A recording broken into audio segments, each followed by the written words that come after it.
Hi, I'm Allie, and I'm living Chronic Faith. Thanks for stopping by. Now, I was all set up to talk about something different today, but I saw a story online this week, and I just couldn't pass it up. So, if you'll indulge me, I'd love to share this story with you. There was a couple traveling through France, and one day of their trip, the woman decided that she wanted to get out, get a little exercise, a little fresh air, and of course, take in the beautiful scenery. So, she went off on her own for a hike. Now, while she was hiking this gorgeous trail, she encountered someone who had a similar idea. But this jogger that she encountered was not jogging alone. There was an entire flock of sheep following very closely behind her. And so the two women decided to stop for a brief chat. And our hiker learned very quickly two things. Number one, these sheep did not belong to this jogger. And number two, this jogger was not even a shepherdess at all. So when they put their heads together, they came to the conclusion that apparently this flock of sheep had gotten distracted, wandered away a bit from their shepherd, and when they realized that they were lost and out there alone, they decided that they needed someone to follow. Enter our jogger. They took off following after her, and they had been following her for quite a distance by the time she met our hiker. I couldn't help but be reminded how easily distracted we can sometimes be as believers. We have a great shepherd who loves us and cares for us, but sometimes our attention gets called away. And before we know it, we have strayed so far, we don't even have eyes on our shepherd anymore.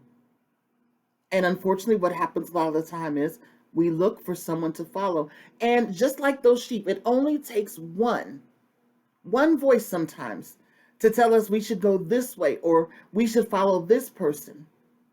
And a whole flock can be led astray just by one voice.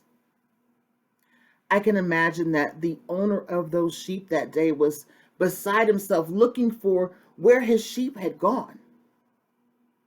And the danger that we sometimes face as sheep of the Good Shepherd is that we can get out there following after someone who is not invested in our care, doesn't have the priority of making sure that we have the things that we need, and may even lead us to the slaughter. Fortunately, this day, these sheep didn't encounter that kind of person. The runner decided that she was going to turn around and go back the way that she came in hopes of meeting up with their shepherd.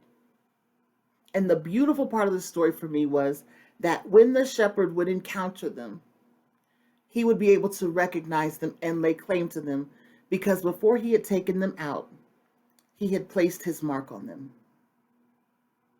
You and I, no matter how far we stray, no matter how distracted we may become by things that are going on in this world, we are marked by the Good Shepherd.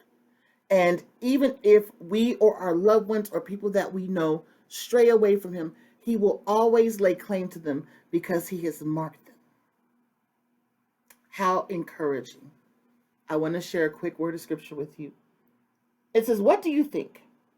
If a man owns 100 sheep and one of them wanders away, will he not leave the 99 on the hills and go to look for the one that wandered off?" I was that sheep one day, and you were too. And how grateful I am that Jesus decided that no matter how far away I had strayed, I was worth looking for and reclaiming because he had placed his mark on me. Be encouraged. God is with you. He is for you, and he loves you more than words can say. I love you too, and I'm praying for you, and I'll talk to you very soon. Have a great one.